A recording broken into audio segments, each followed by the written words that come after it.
Pessoal, tudo bem com vocês? Como vocês estão? Hoje é uma plena sexta-feira e hoje é dia de ministração da nossa live, né? Que você seja muito bem-vindo, que Deus possa ministrar fortemente em seu coração, que Ele possa falar profundamente e tocá-lo e que a palavra possa germinar e frutificar na sua vida.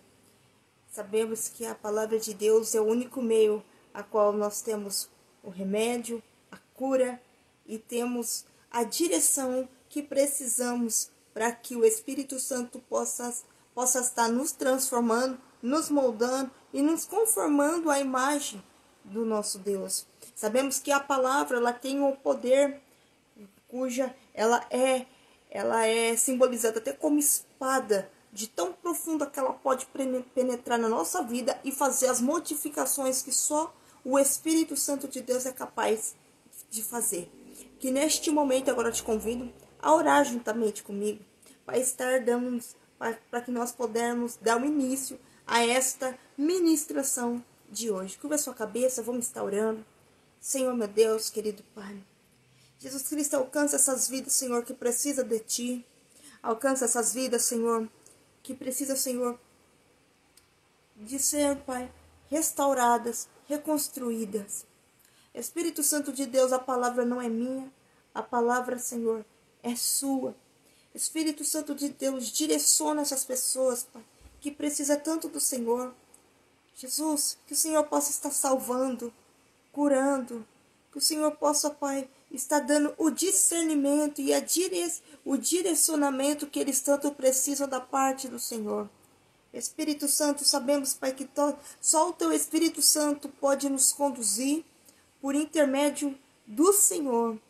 Deus, sabemos, Pai, que aquele dia que o Senhor morreu na cruz, Jesus, podemos ter o livre acesso de falar contigo e podemos entrar nos santos dos santos, Pai, porque o véu foi rasgado e por isso podemos entrar.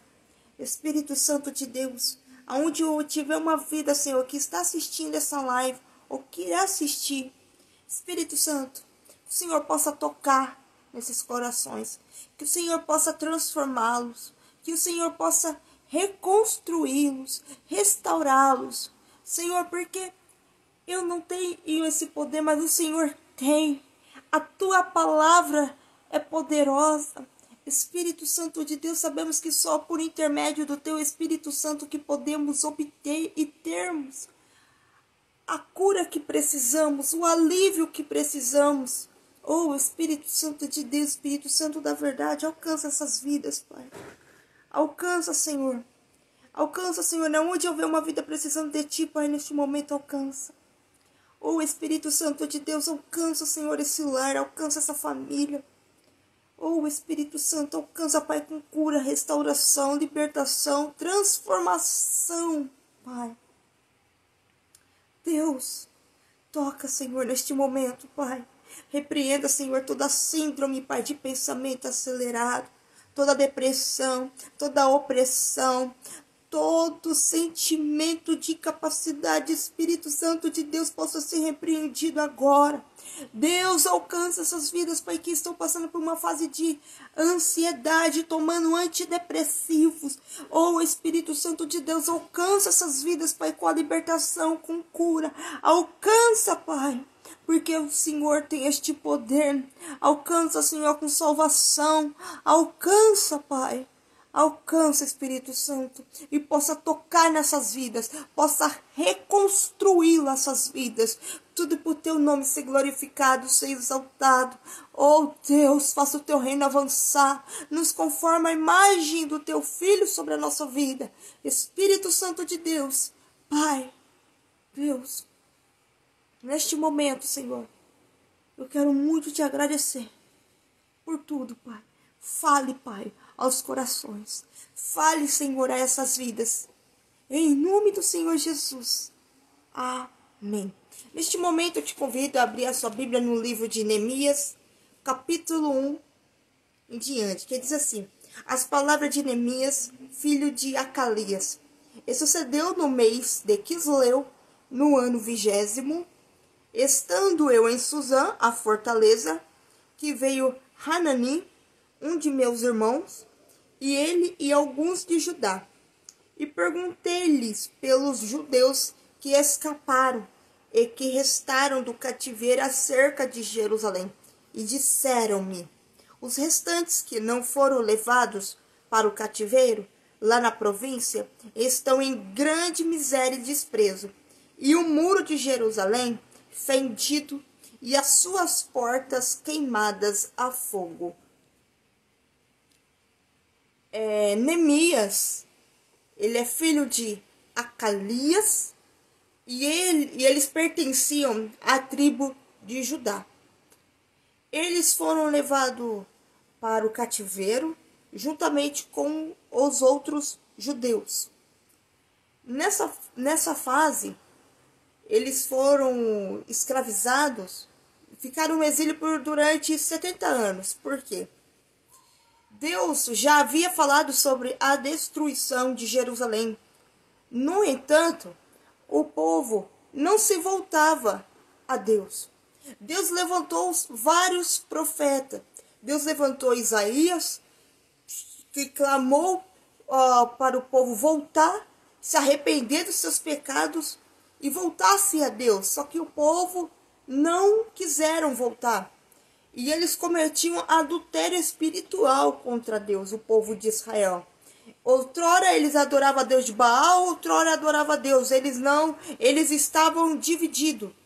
E isso tudo era uma abominação. Eles estavam se prostituindo, vivendo a vida como eles bem entendessem, sem qualquer sinal de arrependimento, até porque eles não estavam se importando das consequências que poderiam vir para eles. Tanto fez, tanto faz. Só que tem um Deus que zela pela sua santidade, porque Deus é santo, é um Deus santo, e contra um Deus santo não podemos brincarmos diante dos preceitos de Deus. E aquele povo estava brincando, aquele povo estava zombando, aquele povo estava vivendo como eles bem entendessem. E Deus foi levantando profeta para avisá-lo sobre a destruição que iria acontecer se eles não se arrependessem, se eles não viessem a voltar a adorar a Deus vivo. E Deus levantou o profeta Isaías, depois ele foi levantando, Deus também levantou o profeta Oséias. Inclusive, Deus usou a própria vida de Oséias para simbolizar o que o povo já iria viver naquele período, no cativeiro. E Deus, ou quando chama o profeta Oséias, para clamar para o povo de Judá voltar para Deus, e o povo não volta, Deus ordena Oséias a casar-se com uma prostituta, ele sendo correto com uma mulher incorreta, para mostrar o que o povo estavam fazendo. Mas mesmo assim isso não serviu de nada. E Deus então levanta outro profeta chamado Jeremias. Deus levanta Jeremias, e Jeremias começa a falar sobre a destruição que eles iriam sofrer lá dentro do exílio da Babilônia. Deus levanta ele para falar sobre isso. Só que o povo não dá ouvido. Inclusive Jeremias, ele apanha dos chefes do sacerdote, o Fassur. Ele apanha de Fassur, é jogado dentro de uma cisterna, calabouço, e mesmo assim o povo não dá ouvido. E ele continua a clamar por este povo de Israel. Mas o povo não volta para Deus. E Deus então o permite que uma nação entre dentro de Jerusalém e destrua. Vem a nação então do rei Nabucodonosor, juntamente com seu exército, e destrói Jerusalém. Os muros que protegia a cidade de Jerusalém, os portões, agora são queimados e os muros destruídos. O muro significava a proteção de Jerusalém. E sem falar que Jerusalém era uma cidade muito, mas muito respeitada, privilegiada, com seus recursos, com as suas riquezas, que na época, antes que que na época foi conquistada pelo rei Davi. Davi o conquistou. Davi, quando ele toma, ele guerreia e ele conquista aquela cidade, ele constrói, então ele edifica Jerusalém. Agora Jerusalém foi invadida pelo rei Nabucodonosor, juntamente com o seu exército, e destrói os muros, destrói os portões e entra. Agora aquele povo, ele leva o povo para a sua nação persa para ser escravo dele.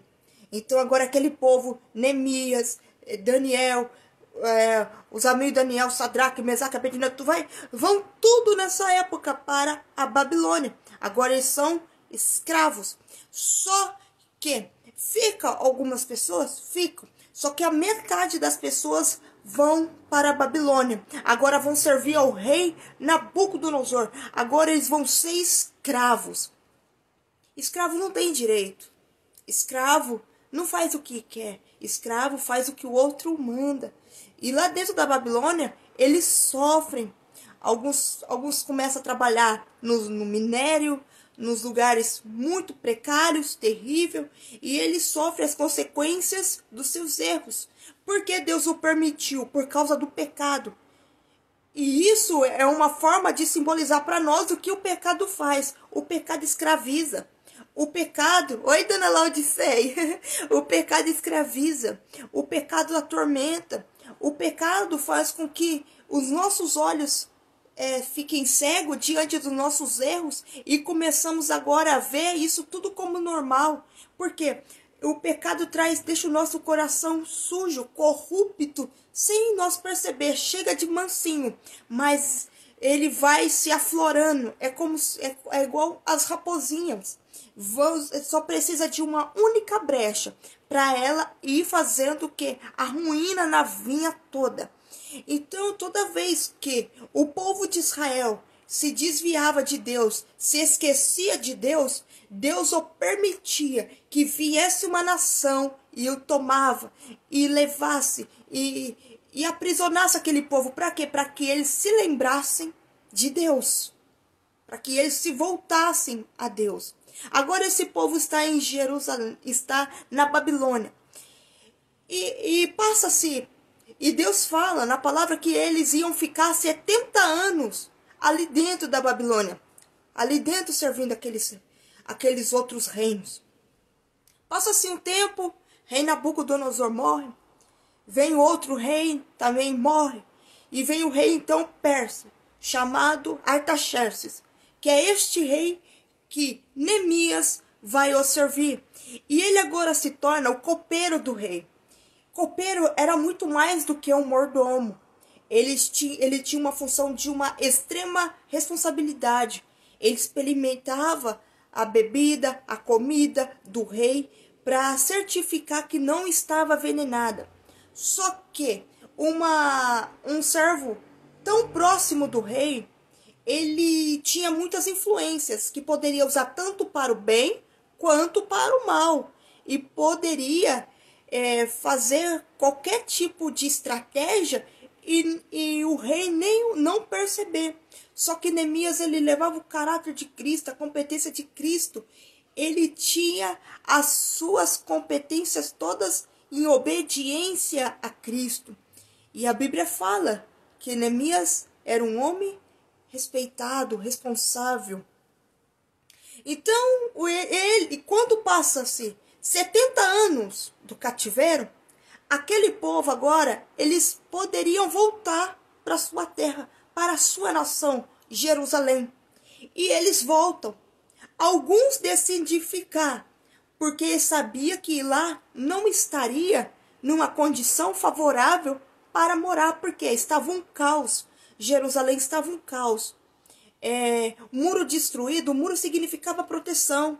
Que proteção é essa? Contra os inimigos. O exército de outras nações não entrava com tanta facilidade com aquele muro, até porque os guardas ficavam sempre em vigilância contra outras essas nações que poderiam invadir. Mas e agora? Muro destruído, portões queimados, a cidade um caos, porque quando o rei Nabucodonosor invade Jerusalém, ele não destrói só os muros, destrói os exércitos, destrói os templos, destrói tudo, é casa, tudo está arruinado, as ruas esburacadas, tá tudo um verdadeiro caos, as pessoas não têm condições dignas, ou seja, ali não tinha condições dignas, nem estava, naquela época, estava passando por processos de desemprego, as pessoas estavam doentes, as pessoas estavam penhorando seus filhos para vender, para poder se alimentar. Essa era a situação de Jerusalém. Então as pessoas que estavam ali em Pérsia sabiam que as condições não estavam favoráveis. Então muitas delas voltaram para Jerusalém. Só que metade delas ainda permaneceram lá, por saber que eles não iriam viver uma vida digna e muito menos ter as condições que agora eles estavam tendo ali na Pérsia. Então esse povo volta, metade volta.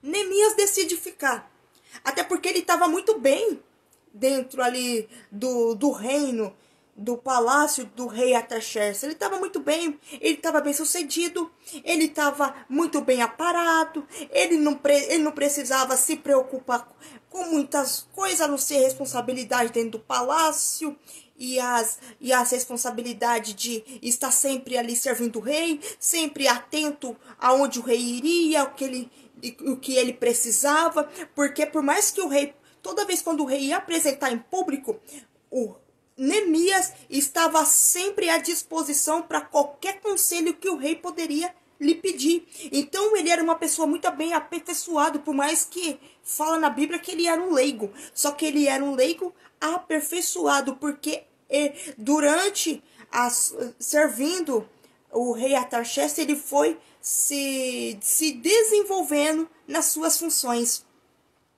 Então passou-se um tempo.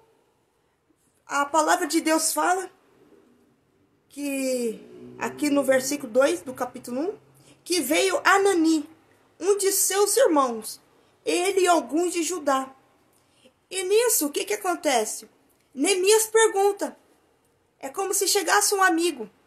Como Anani tinha acabado de visitar Jerusalém para saber, ele foi fazer uma visita juntamente com outros irmãos ali dentro de Judá. E ele foi, então, até Neemias. E Neemias, então, pergunta, como que está o povo? Como que está a situação ali dentro de Jerusalém? E ele fala, os restantes que não foram levados para o cativeiro, lá na província, estão em grande miséria e desprezo. Jerusalém. O muro de Jerusalém fendido. E as suas portas queimadas a fogo. E sucedeu o quê? Ouvindo eu estas palavras, assentei-me, chorei e lamentei por alguns dias, e estive jejuando e orando perante o Deus dos céus. Então, ele acabou de se reencontrar com um dos seus irmãos, que tinha acabado de visitar Jerusalém, e conta para ele a situação do que o povo lá estava vivenciando. E ele fala, ó, a situação lá não tá boa, não. O povo lá tá em caso de extrema miséria, desprezo. As pessoas estão penhorando até seus filhos para poder sobreviver, porque eles não têm condições de trabalhar, até porque há uma falta de desemprego naquele lugar. E ele, ouvindo aquelas palavras, então o que ele fez? Ele lamentou e chorou. Mas antes disso, o que vai dizer aqui o Anani? Lá está em estado de extrema miséria, desprezo, e o muro de Jerusalém fendido e suas portas queimadas. Muros fendidos. O que significa muros fendidos? Quando o rei Nabucodonosor invade, destrói os muros, sim, só que fica algumas partes emburacadas. O que significa esses buracos? Brechas. Brechas. Pecado. Muros fendidos significa brechas. Que brechas são essas que muitas das vezes muitas vezes acontece? Por exemplo, Às vezes a pessoa é casada, mas fica de olho em homens que é do outro ou vice-versa. É brecha. Pegar um dinheiro que não é seu é brecha. É pecado. Ficar cobiçando coisas que não te pertencem. Pecado. Brechas. Muros fendidos. Significa que passava livremente os animais, os ratos ali por aqueles buracos. Isso significa brechas. Pecado. Pecado. Isso é sério. E os portões queimados. E os portões queimados. O muro. Os muros fendidos. Brechas. Muro destruídos, que também simboliza dentro do âmbito espiritual. É o nosso ser interior. Muitas das vezes, a pancada do inimigo é tão forte. Ela é tão feroz que destrói o nosso interior.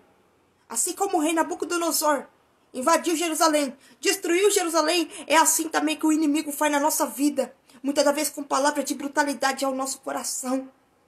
Muitas das vezes com atitudes agressivas, ríspidas. Então, o inimigo vem com força e destrói o muro do nosso ser interior e deixa como deixou Jerusalém, destruído. Tudo destruído. Sem esperança, sem vida, sem que alguém ouvisse e falasse: ah, ainda vai dar em alguma coisa. Não, não era isso. Os outros falavam: esses daí não vão dar em nada. E Neemias, então, ouvindo aquelas palavras, ele assentou, ele chorou e ele lamentou.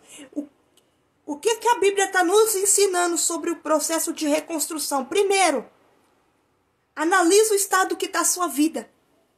Analisa o estado que está a sua casa, a sua família, você.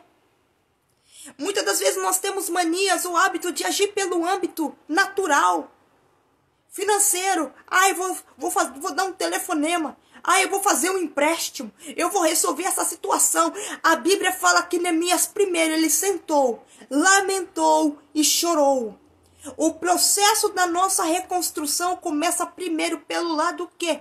Espiritual. O primeiro tijolo, quem tem que colocar é Deus. A primeira pá de cimento, quem tem que pôr na nossa vida é Deus. Não somos nós, é Ele. Primeiro processo de reconstrução da nossa vida começa pelo lado espiritual. Primeiro, Neemias assentou, lamentou e chorou. Primeiro ele sentou.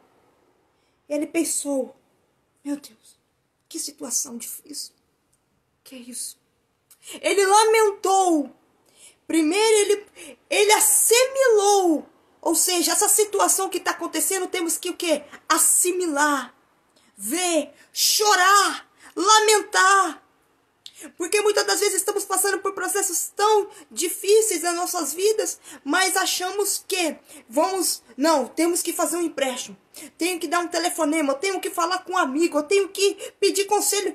Primeiro assenta, entenda a situação que você está passando, assimila, lamenta, chore por ela, chora. Neemias chorou pelo aquele povo.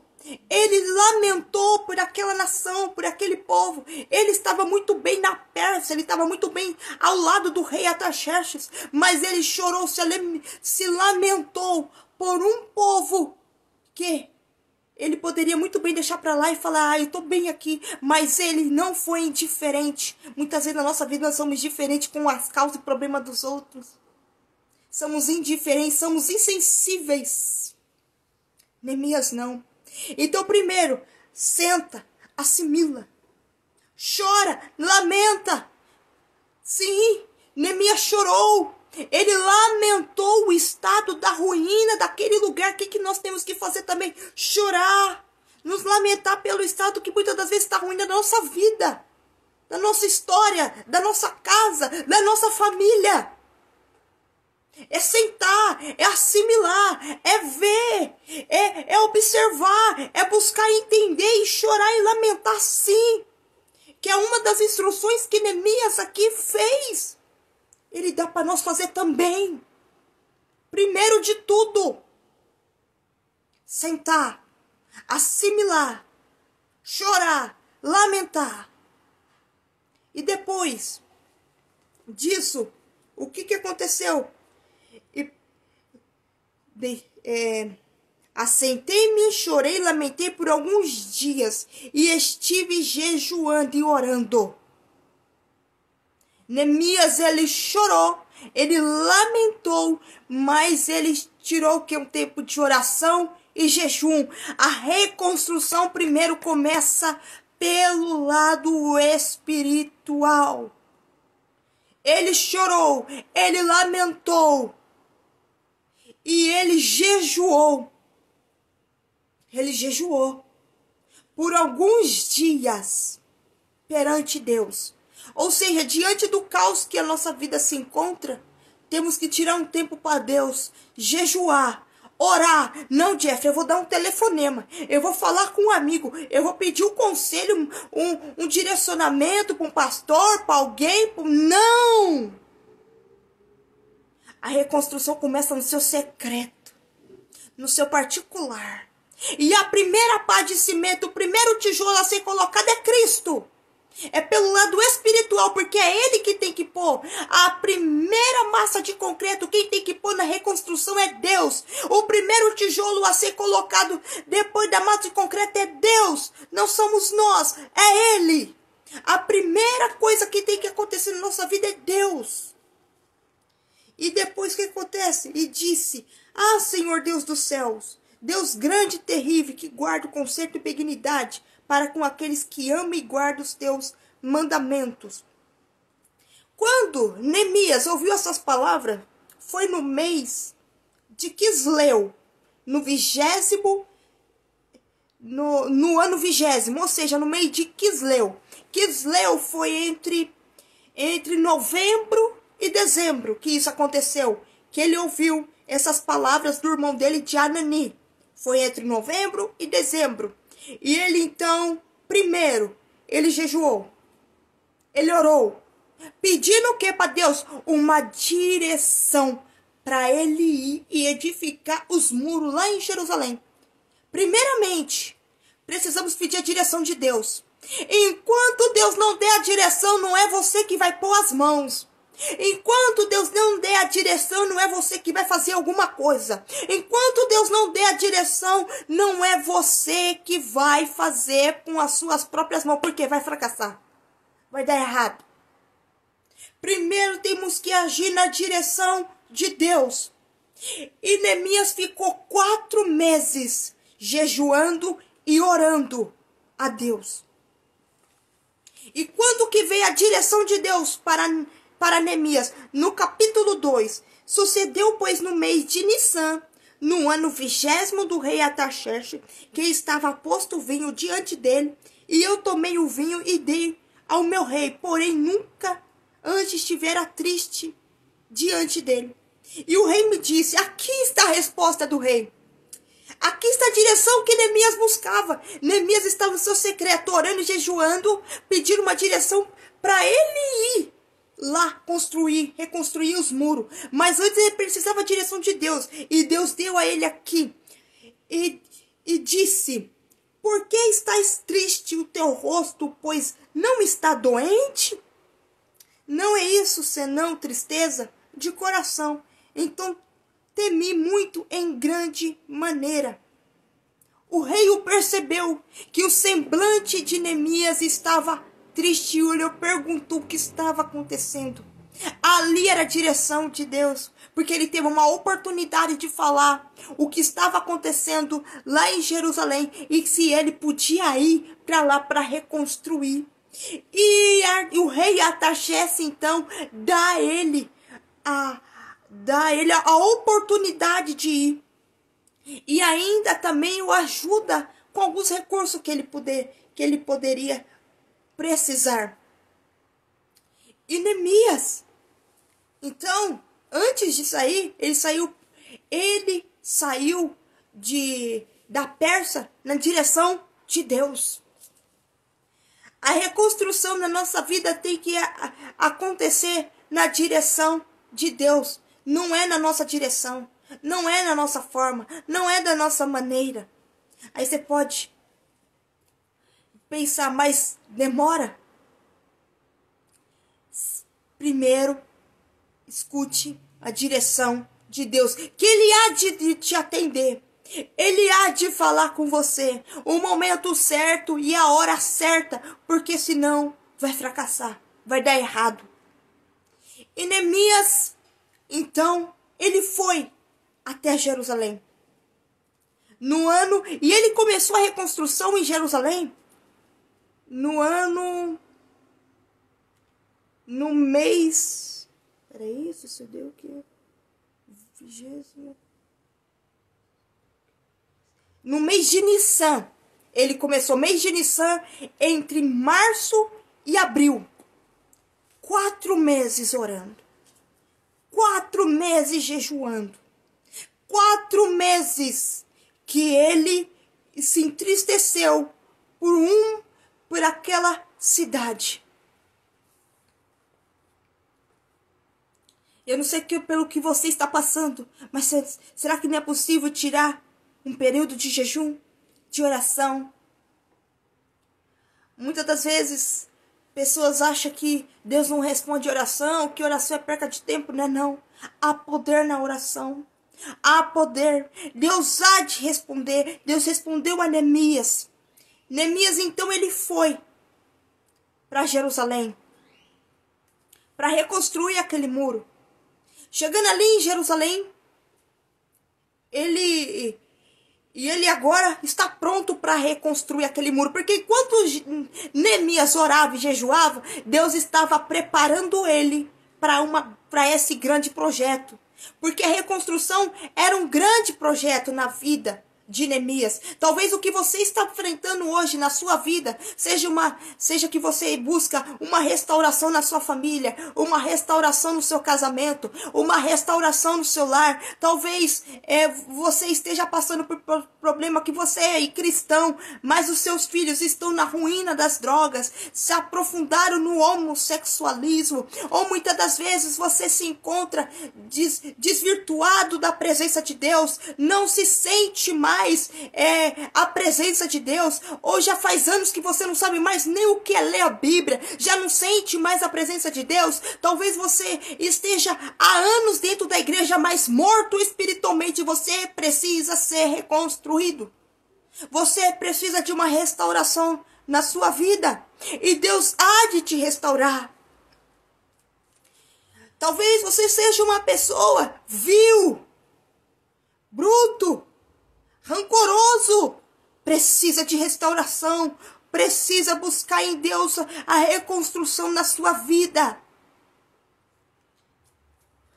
Talvez você esteja passando por processos que devastou você, destruiu você de uma forma que você só consegue ficar em cima de uma cama, mas Deus é aquele que te restaura, que levanta sobre a sua causa, porque Ele não desistiu de você. Enquanto Neemias ele orava, ele jejuava, Deus estava trabalhando nele, dando ele o que? Força, ânimo, bravura, dando ele coragem, persistência, dando a ele o posicionamento que ele precisaria lá dentro de Jerusalém, porque não seria fácil. Você está com um grande projeto nas suas mãos. Essa situação que você está passando é um grande projeto. A sua vida, a sua história, a sua família é um grande projeto. E você precisa tirar um tempo de jejum, oração, pedir a Deus orientação, pedir a Deus força, coragem, ânimo, vigor, bravura para lutar, para ir para cima com coragem e ir avante quando Deus der a direção de você lutar para reconstruir o muro.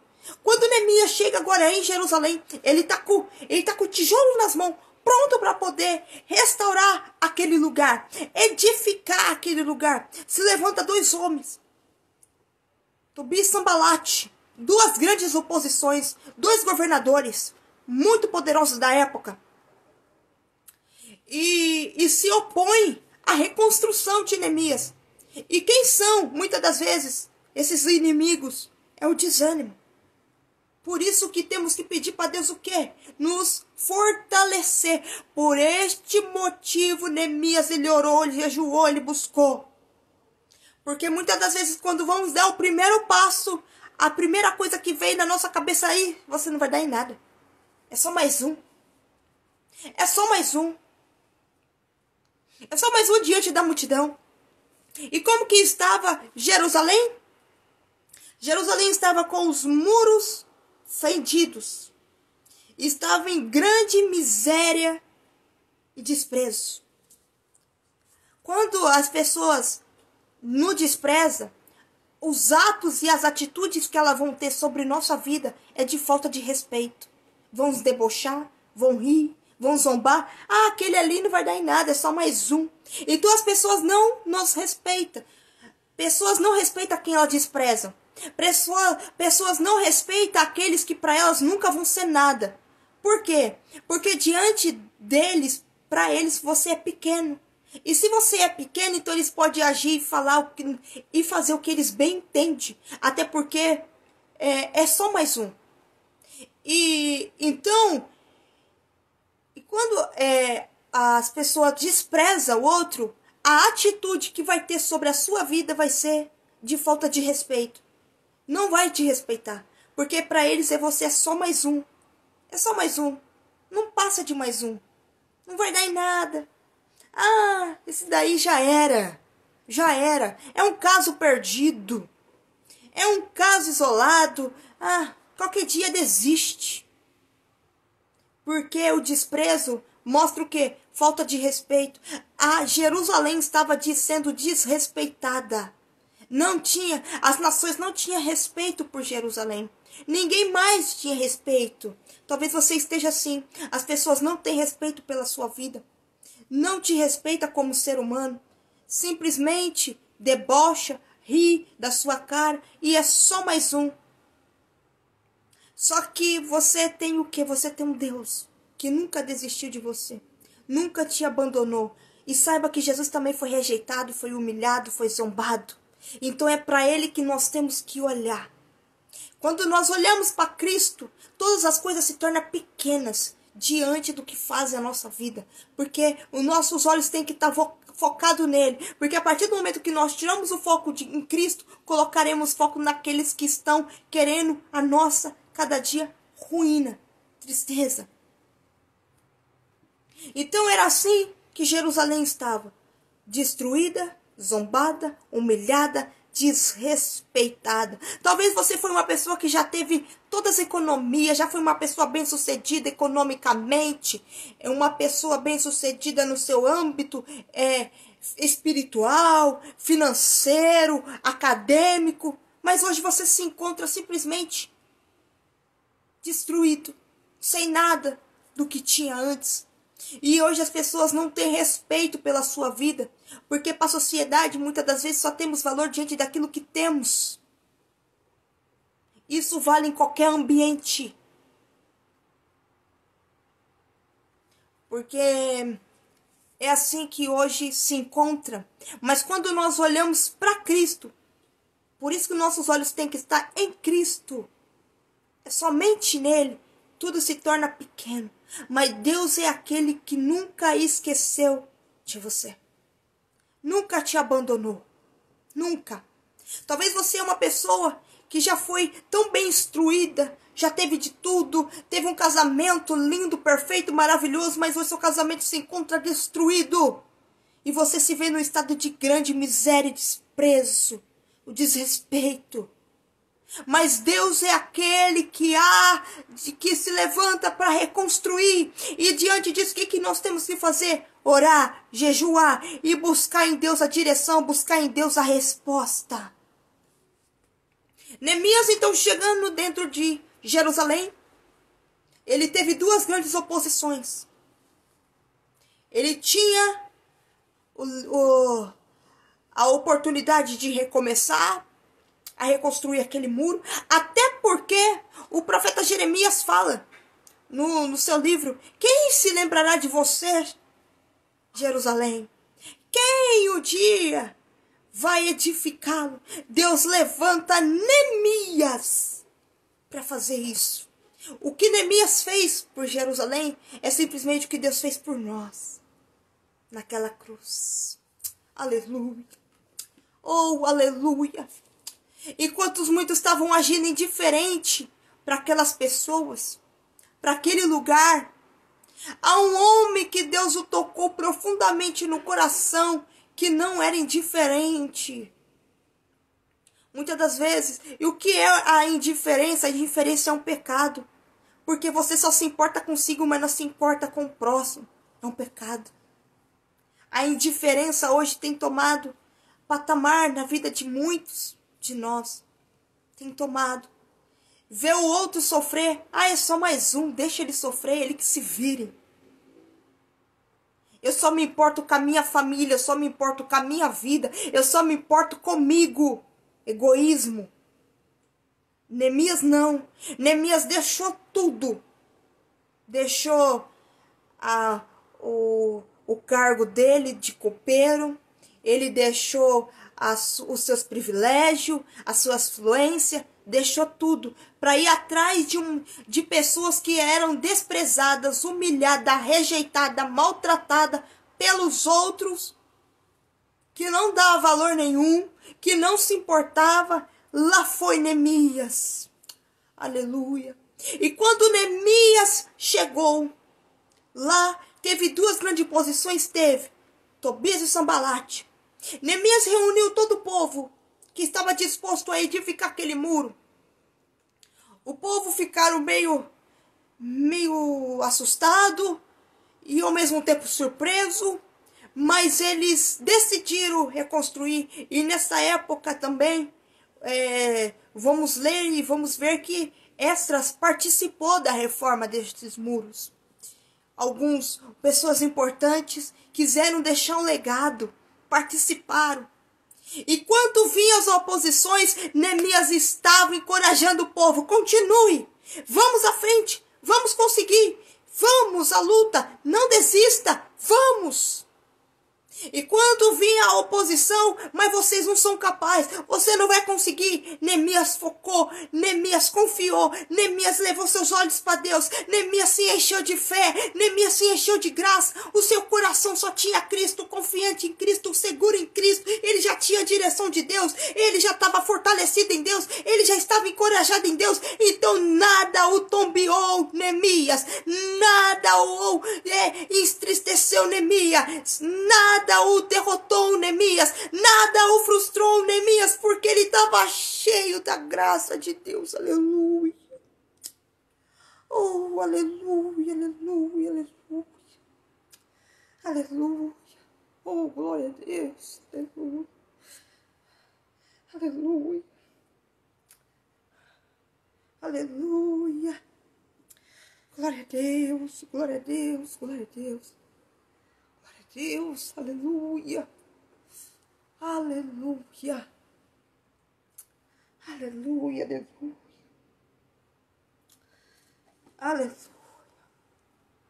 aleluia, aleluia, glória a Deus, glória a Deus, glória a Deus, aleluia, aleluia.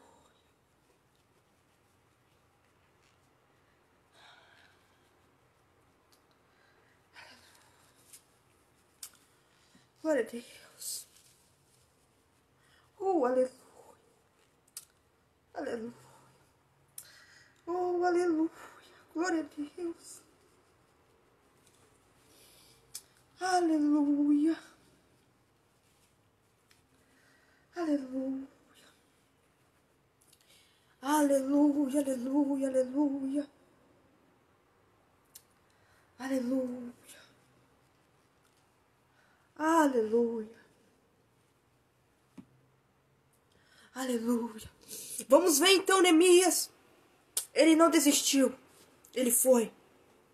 Chegando ali, o povo, enquanto estava a oposição se levantando, Neemias persistindo. Neemias persistindo. Neemias não desistiu em momento nenhum. Enquanto vinha Sambalate, Tobias, mas os outros, pessoas para desencorajar, ele continuava. Oh, glória a Deus, aleluia. Quando Deus der a direção para você, continue. Vai avante, não desista. Porque você já está na graça de Deus sobre a sua vida. Quando Deus der a direção, não importa quem se levante, não importa a oposição, não importa quem falar para você que você não vai conseguir, que você não vai além. Continua.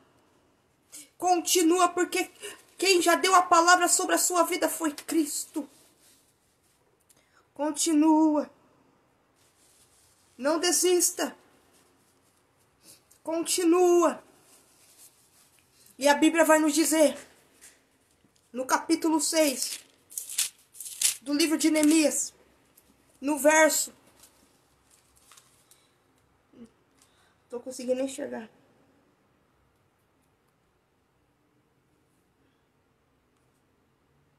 No verso 15.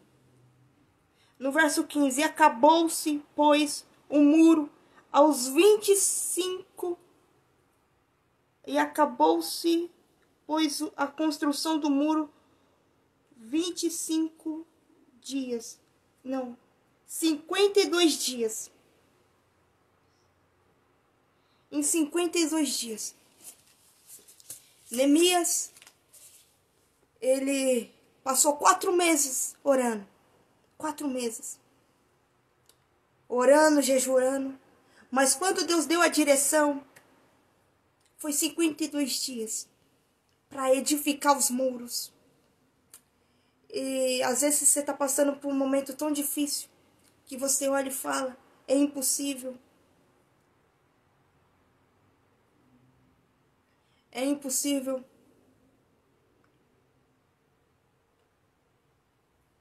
Não tem mais jeito. Essa situação que você está passando pode até estar durando, se penhorando aí 10, 15 anos.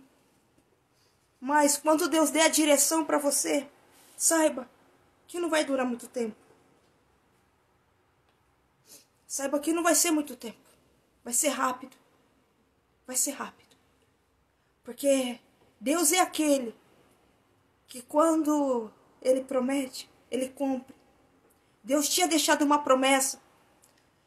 Deus levantou o profeta Oséias para deixar uma promessa, que ele fala o seguinte: e eu serei para Israel como orvalho, e ele florescerá como lírio, e lançará suas raízes como o cedro do Líbano. Deus fez isso em Jerusalém. Deus fez isso naquela cidade, toda destruída, toda um caos. Deus levantou o profeta Amós para dizer que a glória da segunda casa será maior do que a primeira. Aleluia. Oh, glória a Deus. Não importa o que você está passando. Saiba que isso vai ser testemunho. E a glória da segunda casa será muito maior do que da primeira. Aquele povo contemplar o Cristo. Se apega à palavra de Deus, porque ela é a única fonte que nós temos, a direção, o discernimento que nós precisamos.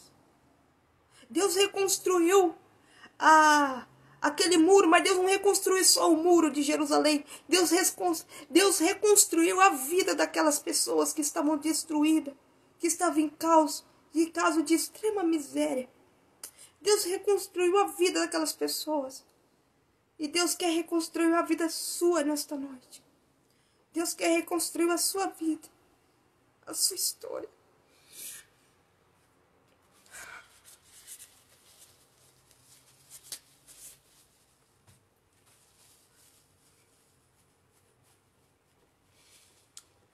Então vamos focar em Cristo. Cristo tem uma nova história para a sua vida. Ele não te abandonou.